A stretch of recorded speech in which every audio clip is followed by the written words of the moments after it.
sommaire de cette édition d'information, Guy Zouba Dama intercepté par les autorités douanières et les forces de l'ordre alors qu'il revenait de la République du Congo avec en sa possession plus d'1 milliard de francs CFA. À suivre dans un instant. Et puis nous poursuivons avec l'affaire Zouba. Le substitut du procureur de la République du parquet de Franceville a informé l'opinion publique de la confiscation de la somme d'1 milliard 180 millions de francs CFA retrouvés dans les bagages de l'ancien président de l'Assemblée nationale. Nous terminerons avec le volet énergie avec le Gabon qui a quelques pas d'être le 7e producteur africain de gaz liquéfié.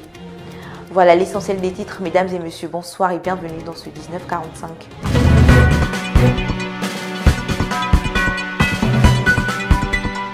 C'est ce 17 septembre 2022 que l'ancien président de l'Assemblée nationale, Guy Zouba Dama, a été intercepté par les forces de l'ordre, transportant avec lui des valises d'argent de plus d'1 milliard de francs CFA.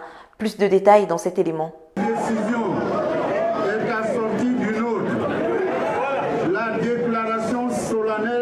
Candidature à l'élection présidentielle août 2016. Le 17 septembre 2022, alors qu'il revenait du Congo, où il est vraisemblablement allé récupérer plus d'1 milliard de francs CFA, Guy Zouba Dama a été intercepté à 2 reprises par les autorités douanières et les forces de l'ordre. Son parti, ne pouvant justifier la provenance de ces fonds, dénonce une mise en scène humiliante. Un vieil adage chinois dit « Quand le sage montre la lune, le sot regarde le doigt ». En axant sa déclaration sur les conditions du contrôle de gendarmerie de Léconie, le bureau exécutif national du parti Les Démocrates démontre le malaise et la gêne qui habitent ses animateurs depuis samedi à répondre à la question de fond. D'où vient cet argent? Pour rappel, et selon la version officielle des événements, Guy Zouba Dama a refusé, dans un premier temps, de se soumettre à un contrôle des douanes au poste frontière de Kabadja, affirmant que les valises contenaient les effets personnels de son épouse. Les faits ont démontré qu'il s'agissait d'un mensonge. Plusieurs kilomètres plus loin, son refus ne passera pas devant les gendarmes à qui il va déclarer « Vous savez depuis combien de temps je travaille ?» Cette excuse est, à elle seule, le symbole d'une classe politique dont se serait bien passé le Gabon durant les 40 dernières années. Toute honte bue, Guy Zouba Dama portant encore les stigmates d'un accident de voiture qu'il a eu le week-end dernier et qu'il a dissimulé, va tenter de s'opposer à la fouille de ses bagages. Mais celui qui a dirigé l'Assemblée nationale pendant près de 20 ans le sait. Nul n'est au-dessus de la loi. C'est pourquoi la prochaine sortie du bureau exécutif national du parti Les Démocrates, plutôt que de faire du Charles Pasqua, gagnerait à édifier l'opinion publique sur l'origine et l'usage de ces fonds qui proviennent du Congo, un samedi après-midi, heure à laquelle les banques sont fermées. Dans tous les cas, cet épisode sera pour Guy Zouba Dama, 76 ans, une salissure, à titre politique et personnel, quoi qu'en disent ces contenteurs qui n'ont pas cessé d'inonder la toile de fake news. L'argent confisqué a été versé au trésor public, une manne financière inattendue dans les services de l'État. Le mal est fait, tous les soubresauts du clan Zouba ne servent qu'à nourrir son ego. Pour certains, il gagnerait à se faire oublier.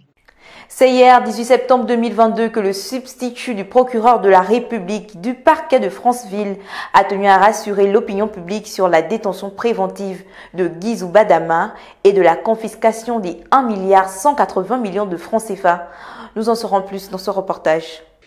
C'est par une déclaration du substitut du procureur de la République que le parquet de Franceville a informé l'opinion publique de la confiscation de la somme d'un montant de 1 milliard 180 millions de francs CFA retrouvés dans les bagages de l'ancien président de l'Assemblée nationale alors qu'il revenait de la République du Congo. Le substitut du procureur a d'abord fait un rappel du contexte qui a entouré la fouille du véhicule de Guy Zouba Dama. Aux injonctions des douaniers qui lui demandaient de dévoiler le contenu de ses valises, l'ancien président de l'Assemblée nationale aurait opposé une fin de non-recevoir, arguant qu'il s'agissait des effets personnels de son épouse. Une attitude qui a éveillé les soupçons des agents des douanes qui ont saisi les gendarmes en poste à Léconie, quelques kilomètres plus loin. Là aussi, énième refus de Guy Zouba Dama de soumettre son véhicule à une fouille.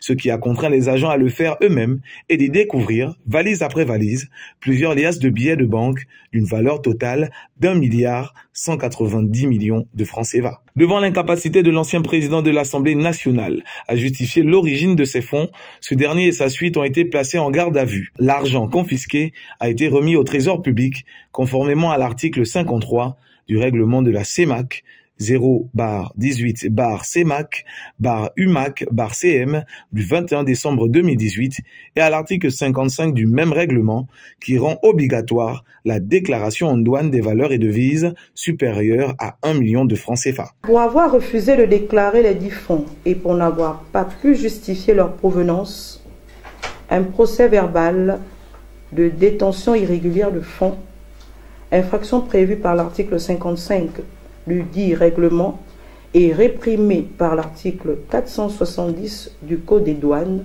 a été dûment établi par les services compétents de la douane et les dits fonds ont été confisqués. Cette dernière a par ailleurs annoncé l'ouverture d'une enquête sur la base du procès verbal d'infraction afin de faire la lumière sur l'origine et l'usage prévu de ces fonds.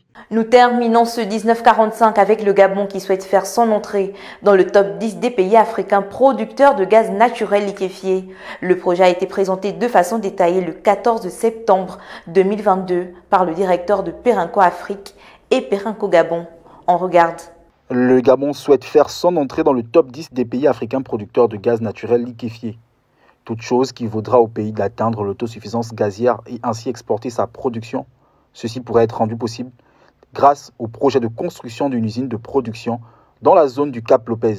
Le projet a été présenté de façon détaillée le 14 septembre par le directeur Afrique de Perenco, Denis Châtelain, qui était accompagné pour la circonstance du directeur général de Perenco Gabon, Adrien Proche.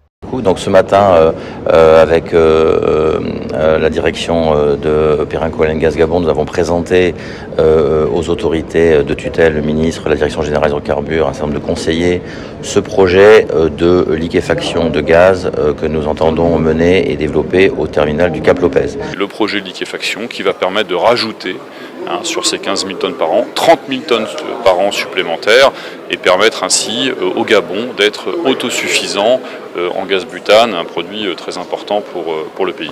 Cet ambitieux projet nécessite un financement à hauteur de 100 milliards de dollars pour une livraison du chantier attendue en 2026. Qui va droit avec les instructions du chef de l'État. C'est à partir de ce moment des présentations que nous avons bien reçues et que nous allons susciter, les autorisations nécessaires des plus hautes autorités de nous donner les accords pour que nous évoluions vers la réalisation de ces projets. Cela suppose que nous étudions le projet, que nous le présentions à nos autorités et que, fort de l'impact que cela va représenter, les autorités nous donnent leur feu vert parce qu'il s'agira des engagements, n'est-ce pas, bien au-delà du seul partenaire qui est Perenco. C'est un partenariat gagnant-gagnant que nous avons. Avec cette usine, le Gabon pourrait atteindre une production annuelle estimée à 700 000 tonnes de gaz liquéfié, ce qui devrait emmener le pays à entrer de plein pied dans la transition énergétique amorcée dans le cadre du plan d'accélération de la transformation. Voilà qui met fin à ce 1945, mesdames et messieurs. Merci de nous avoir regardés. Moi, je vous dis à bientôt.